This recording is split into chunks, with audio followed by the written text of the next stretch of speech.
Today we've got a nuclear revenge story all about stealing college tuition. We'll get to that in a bit, but first, my roommate stole from me, so I sorted him out. I grew up in a pretty disciplined home. My dad was an army veteran who had done 2 tours in Afghanistan, and while he didn't want that kind of life for us, he still treated my sisters and I like soldiers. My older sister Ada had once jokingly called him a drill sergeant, which he had luckily laughed at good-naturedly. Basically, he trained and drilled us to be efficient and take orders. Now, don't get me wrong, my dad wasn't an unfeeling meanhead who was only interested in ordering us around. He was a pretty awesome man. He took up a job as a police officer after his military service and was a big softie to almost everyone who met him. After experiencing the harshness of war, my dad believed that kindness went a long way in making people happy, and he was intent in spreading joy everywhere he went. He loved to hang out with the homeless, and he'd bring food and clothing to them and chat with them about their lives.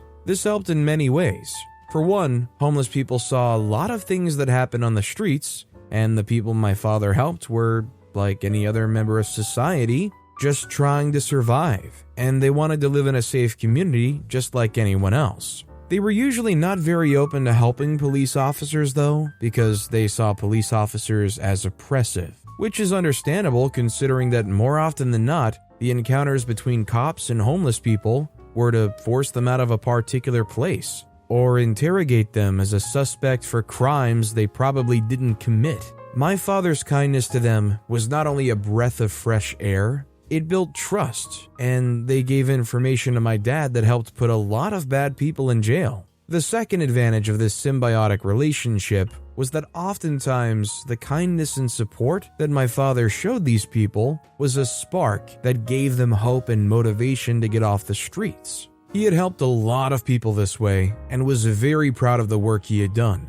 My dad was also quite kind to us at home, but he was of the belief that life didn't hand anything for free, and we had to work hard and be disciplined, and so he was quite strict with us. Notwithstanding this, we loved him very much, and we could approach him to talk about just about anything. A big part of my father's training involved ensuring that personal hygiene was seen as important. He would always have us make our bed the moment we got out of it, and the general rule around the house was clean up after yourself. This included doing your dishes after eating and always folding your laundry the moment it got in. My dad also made sure we followed a strict timetable and that my sisters and I were never tardy to anything. All my life, all I knew was the lifestyle that my dad had enforced in us. And so I didn't really know any other way of living. I knew that other people lived differently, but personally I'd never really experienced it. That was the way I lived until I got admission to college and I met my roommate Matthew. Matt had resumed school a day earlier than I had, but he'd already added his style to the room. Apparently, he was big on rock and roll and had hung posters all around the room. He had also brought in a mini fridge and had filled it up with beer. Now, my first impression when I met Matt was that he was different, and I honestly was quite excited for it. Every day for the past 18 years, I had lived with the same people and lived the same way, and for once, I was going to get the chance to be in a different environment with different people, and Matt was going to be the first of those people. In fact, my parents don't know this. One of the main reasons I only applied to schools at least 2 states away was exactly because of this. I wasn't trying to be wild or anything though. I just wanted a little variety to my life, a little excitement. So when I moved in, I spent hours talking to Matt about everything. I really wanted to know as much as I possibly could. We talked about our interests, what majors we were going to do, and just about everything else. He even offered me a beer, and I, after tons of convincing, accepted it. I really didn't enjoy it. By the way, beer tastes weird. I was convinced that we were going to be best of friends, and I was looking forward to it. Perhaps if I had known what was to happen, I'd have been more cautious of Matt. But oh well. The first sign that Matt was going to be problematic was his hygiene. The first week in the room, I could swear he never took a bath. He also dropped everything on the floor, trash, his clothes, used dishes. There were just the 2 of us, so he couldn't even really claim that it was anyone else. At first I was fine with it. Well, maybe not fine, but I wasn't really pissed off about it. When I came back from classes, I'd clean up the room as much as I could and move his clothes to his bed. Heck, I even did his dishes a few times. However, as time went on, it seemed like he was getting too comfortable with me cleaning up for him, and he just gave up altogether. The room started to have a really funky smell, and there were stains on the floor that I didn't even want to know what they were. Dishes filled the sink, and they were kept there for so long that they started to stink too. It really was very bad. Starting to feel very annoyed about it, I decided that the best option for me was to talk to him about it. So one Friday evening, I sat him down and I told him that he needed to do better when it came to hygiene. I told him that his behavior was affecting me gravely and I suggested that he work on it. To help, I suggested setting up a timetable to help with organizing tasks and even cleaning together. The entire time, he was pretty mellow and it seemed like he was thinking really hard about it. Perhaps I'd gotten to him, I thought. After a while, he told me he'd think about it, that perhaps we could talk about it again the next day. When I asked why it had to wait till the next day, he said he had a party to attend and he would be in a better state of mind to talk then, so I let him go. I didn't see Matt again for another 4 days. In that time, his number was unavailable and I was already considering contacting the police to report him as missing. Then he randomly just showed up and acted like nothing had happened. Again, I tried talking to him, but no matter what I tried, he always either made an excuse not to talk about it or he'd just say, okay, and then do nothing about it. Frustrated, I just resolved to keep on doing what I'd been doing, and I convinced myself that if it ever got too much, I would just report to the hall admin. Then came the stealing. At first, it was just little things like a sandwich I'd saved for later or my pens. I ended up buying a lot of pens. It was kind of annoying because I'd always been the kind of person who organized everything, so I sort of had the expectation of where my things were supposed to be at any given point in time. So imagine how annoying it is to try to get my sandwich, which I'd carefully planned for dinner, and realizing that Matt had eaten it and left no replacement. I knew that talking to him wasn't going to yield any positive results. I'd tried this before with the whole cleaning up thing, remember? So instead, I just tried to be very careful with my things, and when possible, I hid my stuff. There are 2 main issues with this though. For one, there's only so much you can hide in your room. Instinctively, you feel safe in your room, and you're bound to leave things just lying around. It's only when it goes missing that you recall you'd made the mistake of keeping it within reach of your thieving roommate. The second thing is that even hiding wasn't an efficient way of keeping things out of reach of Matt. He would simply just look for them, and knowing me, it's very easy to predict where I'd keep my things. It's usually in the most expected place possible. I started to consider getting a safe or a cupboard with a lock after my wallet went missing. The wallet had my school ID, my credit card, and $55 in cash. I instantly suspected Matt, but I had no evidence he had taken it, and it didn't seem right to just accuse him of stealing it. I had to go to the bank to block access to my credit card to prevent any unauthorized access into my account. I got another wallet, and I'd applied to the school for another ID when I walked into the room one day to see my old wallet sticking out from under my bed. I knew it had been planted there because when I opened it, all that was missing was the cash. I began to be very paranoid around Matt, and I seriously was considering reporting to the school, but I didn't. It wasn't until Matt went too far that I decided I'd had enough. During the semester break, I went home to spend some time with my family. While I was with them, my father had given me the antique watch of my granduncle who had recently passed. Apparently, he had bequeathed that, along with a fair amount of money for my education, to me. Now, the watch was quite expensive, and I honestly considered not taking it with me back to school, but I was quite close to my granduncle while he was alive, and the thought of having a part of him close to me was comforting. I decided to bring the watch with me to school, but leave it locked up somewhere safe. I wouldn't tell anyone about its existence. That should work, right? A week after resuming school, I walked into the room to see it trashed. Instinctively, I went to where I kept the watch. It was gone. Other things were missing too, and I knew that we had been robbed. I immediately called 911 and then Matt. I never considered, even for a second, that Matt had been responsible. The police dispatched a couple of officers who asked Matt and I a bunch of questions. After that, they told us that an investigation was open and that if they got any info, they'd let us know. The thought that I had lost such a priceless item so soon made me absolutely mad at myself. For days, I sulked and spent hours just brooding about it all. I had called my dad to report what had happened, and he had told me that he was confident the watch would be found. Even if he wasn't, he said, it took more than physical property to keep the memory of my granduncle. I had decided to leave it all up to fate till one day I, while cleaning the room, saw a little glint from Matt's bed. Now, normally I would have probably ignored what I saw, but for some reason I moved towards the glint, which was coming from something tucked under his pillow. Whatever it was had just a bit of it sticking out the side, and the sun's rays had caused it to reflect. As I picked up his pillow, there was my granduncle's watch right there staring at me. I couldn't believe it. Matt had stolen the watch. I stood there speechless, thinking of what to do.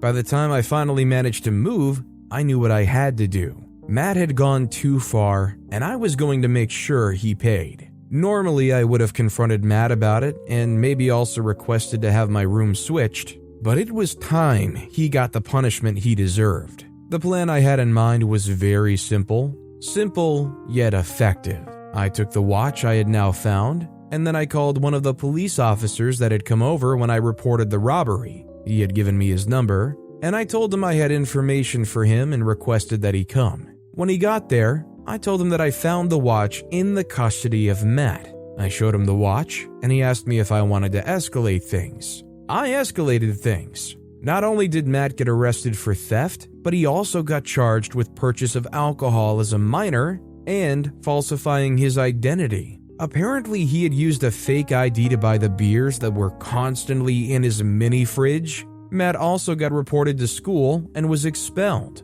During his trial, I had testified against him, and my testimony was strong enough to ensure conviction. However, he didn't get any jail time. His lawyer had been pretty good and had argued to the court that as a first-time offender, he'd be given a light sentence. So the judge sentenced him to do community service for 60 days and a year of probation. The damage was done though, and I was glad that I'd finally gotten some form of justice. I'm certain now that my enthusiasm for wanting to experience life differently from how it was in my family was a big mistake.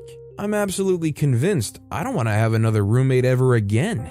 Maybe in time this opinion will change, but for now that's what it is. I wish I didn't have to go as far as I did with Matthew, but I know that if I didn't, he'd have done worse, so I'm sort of glad I did. I think this is one of those situations where you experienced the absolute lowest end of the spectrum, and you've allowed that to ruin the experience of kind of living on your own, and also seeing a side of things that aren't what your family forced you to experience. That said, OP definitely let this go on way too long without ever reporting any of it. Our next story is, I took the money meant for my brother's college. My revenge against my brother was taking the money meant for his college education. I carefully planned to get money from his college funds for my mother, and I succeeded. He went to college eventually, but not having the funds meant for his education set him back by years. He left college with student loans that he would have never have had to obtain in the first place if he had gotten the funds meant for his college education. My mom had my brother and me when she was really young. She met my dad when they were both in high school. They were together for a while after high school when she had my brother, and nearly 2 years later she had me. My mom lived with my dad in his mother's house, and my paternal grandmother took care of us all for a while, but she soon got tired. She was a teacher and wasn't saving enough for her retirement because she had to take care of 2 adults and 2 children. She asked to speak with my mom one day and told her that she needed my mom and her children, my brother and me, to leave her house. Interestingly, she never threw my dad, her son, out. My dad also never tried to rent a place for his small family. He left the house when he knew my mom was leaving. He probably didn't want to deal with the guilt of seeing us leave and being unable or unwilling to do anything about it. We heard later that he got another woman pregnant, and she moved in with my grandmother until my grandmother died. My mom was sad about what had happened, She couldn't return to her parents' home because they were conservative Christians and had sent her out when she was pregnant with my brother anyway. We moved into a house provided by a church in our community for single mothers and women who needed a temporary place to stay away from their abusive husbands or partners. While we lived there, my mom was offered a job by a member of the church that offered us a place to stay. She was to work as a receptionist at a small law firm. My mom accepted the offer and soon started working towards getting her high school diploma. We weren't rich, but things got better than they were and we could afford basic stuff. Things got even better for us when my mom met a wealthy lawyer in the course of her work as a paralegal. My mom and the lawyer dated secretly for a while because they were ashamed of their relationship. The lawyer was 35 years older than my mom, and he died before I could have strong memories of him, but I remember that he and my mom were in love with each other. My mom says he's the only man who's ever shown her true love. Even after he had died, she maintained that he was the only man with whom she ever felt genuine love. Naturally, since he was a lot older than my mom and was richer too, everyone in the church assumed she was with him because of the money. The church pastor didn't approve of my mom's relationship with him. When he proposed to her and she agreed to marry him, the pastor refused to give his blessings. He insisted that my mom could not marry the lawyer because he was not a believer, and because he didn't believe that my mom was marrying him for godly reasons. The lawyer was irritated by the pastor's comment and his assumed authority over my mother, but he kept his cool, and he and my mom kept dating. They never got married, but my mom got fed up with the pastor's obsession with controlling her life. We left the church house and the church too, and moved in with the rich lawyer. He never wanted my mom to work outside the home. Since the career opportunities available for her were limited anyway, my mom agreed to stay at home and take care of us in the home. Our time in his house is the most pleasant memory I have of my childhood. My brother and I had enough food to eat, enough snacks, and too many toys. We also had nice clothes and stopped getting hand-me-downs from the people at church. He didn't just treat my mom nicely, but he was a sweet dad to us too. He paid for everything we had to do in school, too. The experience was great. Sadly, he got a terminal illness as time passed, and he died. After he died, his ex-wife filed a case against my mom. She believed that she should inherit his house and that my mom, brother, and I had to move out. She was quite influential, more educated than my mom, and could afford good lawyers to help her. My mom was hardly knowledgeable about things like that and wasn't college educated. She also had no money, so she didn't contest the case and simply let it all go. We had to move to the town where my mom grew up. Her siblings had all moved out of the house, her dad was dead, and it was just her mom. We moved into the house, and while it wasn't as bad as when we lived in the church house, it certainly wasn't as good as when we lived with my mom's boyfriend.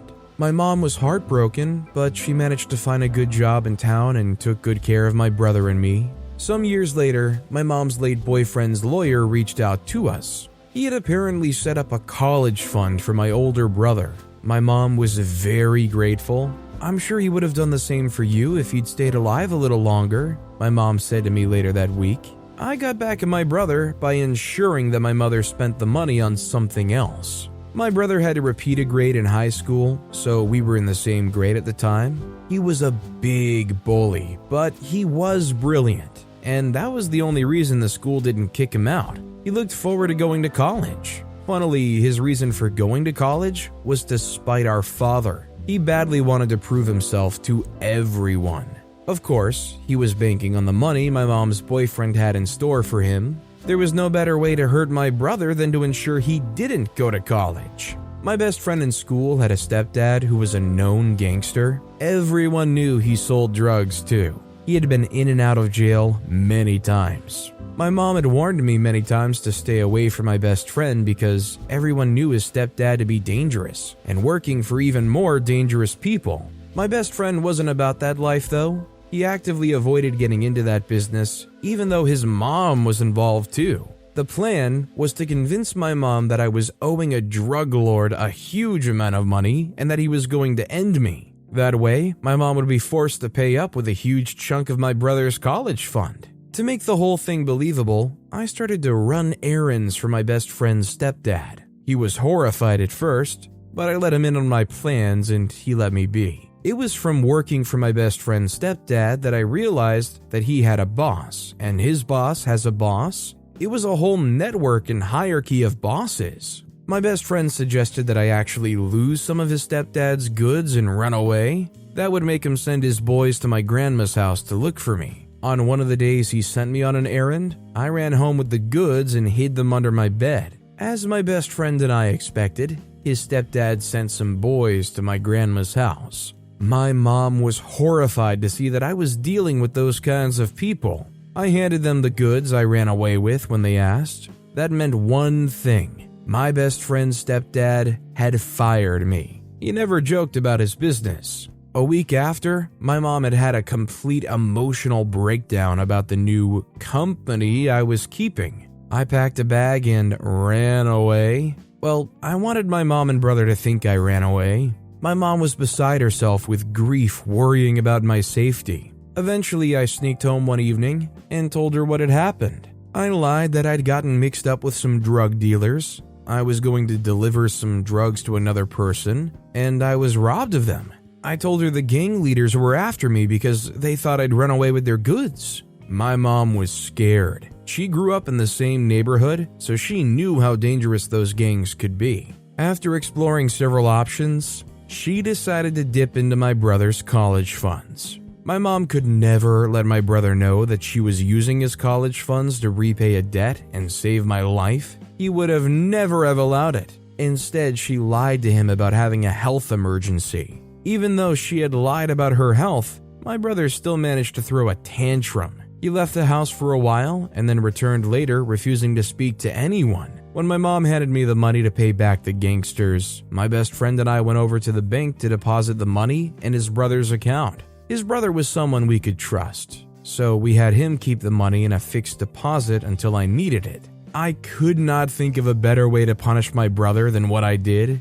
My brother cost my mom too much heartache. She was always spending lots of money, time, and energy trying to get him out of one trouble or the other. He assaulted and bullied many people, even my best friend and me growing up. My mom would explain away his behavior and make excuses for him. She never let him take responsibility for his crappy behavior. She would say that the reason that he was hostile was because he witnessed our birth dad being hostile towards her. My mom never spoke with no holds barred about all that my dad did to her, but I suspect that he used to hit her. My brother was older and had a more formed memory of our birth dad than I did. My brother was very selfish and would never do anything for anyone other than himself. He had academic excellence going on for him, but other than that, he was a complete jerkbag. He would mock and bully anyone who he perceived as weak. I was his first victim. I was terrified of my brother because he got angry very often,